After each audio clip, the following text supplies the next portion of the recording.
जरा इनको नींद आ रही है, तबीयत खराब है, जरा डॉक्टर देख लीजिए।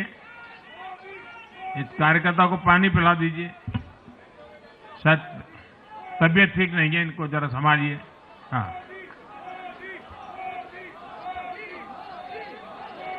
नहीं वो थोड़े अनईजी लग रहे हैं। हाँ, पानी पिलाइए, थोड़े अनईजी लग रहे हैं।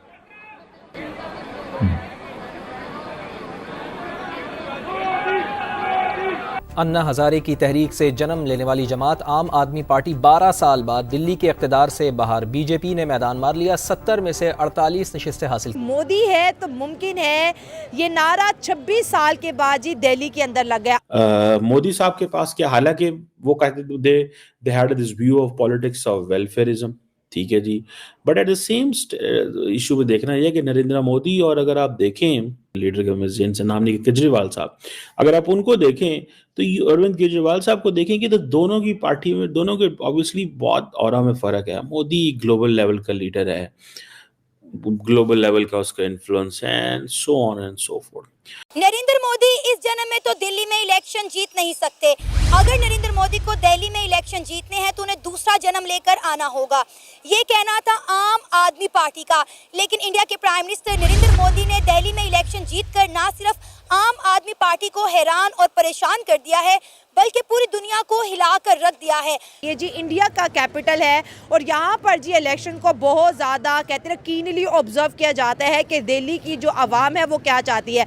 अरविंद केजरीवाल की एएपी पार्टी की बात करें तो आज जो है आवाम ने इनका जो मुफ्ता है इनके मुंह पे दे मारा है, क्योंकि अरविंद केजरीवाल हर चीज़ जो है दिल्ली में मुफ्त है, मुफ्त है, मुफ्त है, मुफ्त है।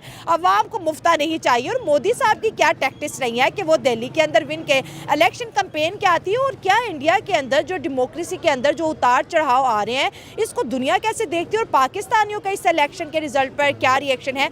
आवाम की तरफ बढ़ते हैं और जानते हैं उनकी राय। अब Narendra Modi is a person जिसके ऊपर करप्शन चार्जेस कोई नहीं है, ये करप्शन की बात कोई नहीं है। ये चीज जो है that is something which is there. So ये फैक्टर्स हैं, इसको थोड़ा समझना पड़ेगा।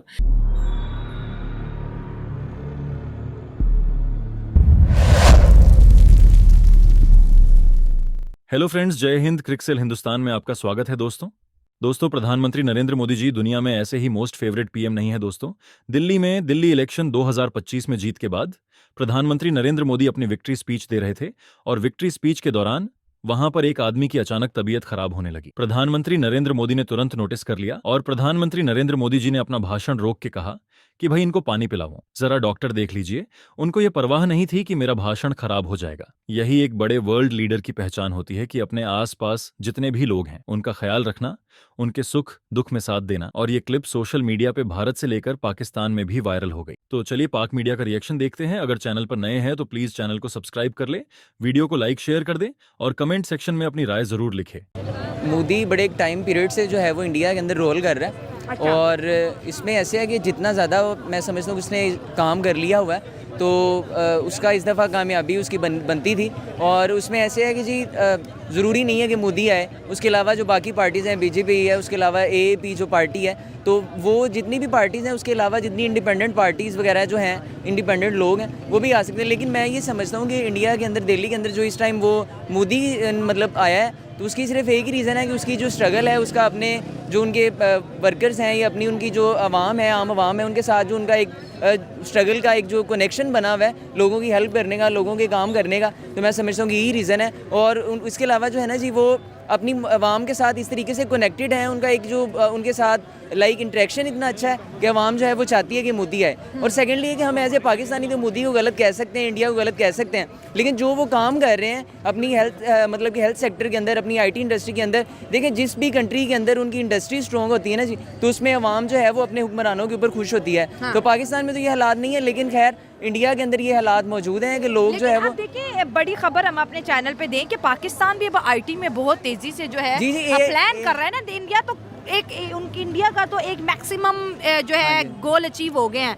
और हम अभी प्लान कर रहे हैं तेजी के साथ कि भाई हम भी आगे जी we are under developing country, और मैं समझता हूँ कि जब से पाकिस्तान जो है वो हिंदुस्तान से अलग हुआ है तो तब से डेवलपमेंट जारी है। देखिए करप्शन जो है ना वो बड़ा ही मैं आपको एक पॉइंट जो दे रहा हूँ कि करप्शन अगर खत्म हो जाती है किसी भी कंट्री से तो वो कामयाब होता है। तो करप्शन तो कभी किसी मुल्क से, अमेरिका जैसे स्टेट से नहीं खत्म हुई, बिल्कुल खत्म तो नहीं हो सकती, लेकिन उसको कम किया जा सकता है। अगर वो कम करेंगे तो बाकी इंडस्ट्रीज, जिस तरह आपने बताया कि आईटी इंडस्ट्री ऊपर जा रही है, तो एआई का ज़माना है, मैं समझता हूँ कि आईटी इंडस्ट्री ऊपर जाएगी तो जो है वो कंट्रीज़ जो है वो सक्सेसफुल और दूसरी कंट्रीज़ के बराबर खड़ी हो सकेंगी। तो मैं समझता हूँ कि इंडिया जो है वो इस टाइम अपना जो है अप्रोच अच्छी कर रहा है। और ऑनेस्टी एंड डिसऑनेस्टी कितनी मैटर करती है? बहुत ज़्यादा मैटर करती है, बहुत ज़्यादा मैटर करती है। अगर आप ऑनेस्ट हैं, अवाम के साथ लॉयल हैं, ये नहीं है कि आप जो है ऑन कैमरा और हैं और ऑफ द कैमरा आप और बातें कर रहे हैं या आपके ख्यालात और हैं, तो मैं समझता हूँ कि ऑनेस्टी बहुत ज़्यादा इफेक्ट करती है। केजरीवाल पे करप्शन के चार्जेस थे, इस वजह से आवाम ने उसको इस दफ़ा जो है नहीं जितवाया। देखिए आप कोई भी नैरेटिव बिल्ड कर देते हैं ना, तो आवाम के माइंड के अंदर जो है वो मीडिया के जरिए, आवाम के माइंड के अंदर वो न्यूज़पेपर्स के जरिए, आवाम के माइंड के अंदर वो आपकी जो है वो कन्वर्जेशन के जरिए अगर मैसेज अगर नहीं भी कोई करता करप्शन और उसका नैरेटिव एक बिल्ड कर दिया जाता है तो आवाम के माइंडसेट जो है वो उससे रिलेटेड वो मतलब कि वो उस तरह का डेवलप हो जाता है। तो मैं समझता हूँ कि करप्शन अगर जो आप जिनका आप अभी नाम ले रहे हैं वो मतलब कि उनके ऊपर अगर करप्शन के चार्जेस हैं तो आवाम इसलिए उनको लाइक नहीं करती, और आज यही वजह है कि वो आज रोल नहीं कर रहे इंडिया। और middle class is turning towards Narendra Modi. ठीक है, 2 इलेक्शन जीते सेंटर में, लेकिन सूबा नहीं जीत सके, लेकिन ये दिल्ली नहीं जीत सके। अब वो कह रहे हैं कि जी हाँ अब हम जीत गए हैं, अब वो कह रहे हैं कि अब हम जीत गए हैं। ठीक है ना जी। सो इस चीज को देखने की जरूरत है कि ये शायद मिडिल क्लास की फ्रस्ट्रेशन थी, एक जो पॉलिटिकल स्टेटस को जो था उसको उन्होंने तोड़ा। तो इस चीज को थोड़ा सा देखने की जरूरत है। अब वो कहते हैं जी हम तो गरीबों के लिए काम करते हैं, हम तो किसी और के लिए काम ही नहीं करते, हमारा तो वो जैसे कहते हैं ना वो चीज है कि जी मिडिल क्लास, हम सिर्फ गरीबों को ही फोकस करते हैं, गरीबों के अलावा हम किसी को कोई फोकस नहीं करते। अब वो जो गरीब हैं, जिन whatever that definition may be of the गरीब इन इंडिया, वो दे लॉस्ट द इंटरेस्ट, उन्होंने इंटरेस्ट छोड़ दिया। अब वो जो 200 यूनिट की फ्री इलेक्ट्रिसिटी स्कीम थी, फ्री ट्रैवल था खवातीन के लिए, मिडिल क्लास को फोकस किया, तकरीरें की एंड ऑल दैट, लेकिन वो करप्शन नैरेटिव भी डोमिनेट कर गया, एंटी इनकम्बेंसी भी आ गया। ये सारी की सारी जो चीज़ें थी वो आनी शुरू हो गई। और अब फॉर एग्जांपल कहा यह जाता है कि एक अदारा है पीपल रिसर्च जो कि इंडिया की कंज्यूमर इकोनॉमी के ऊपर करता है। वो कहते हैं कि जी जो 67.16% जो दिल्ली की पॉपुलेशन है दैट इज मिडिल क्लास।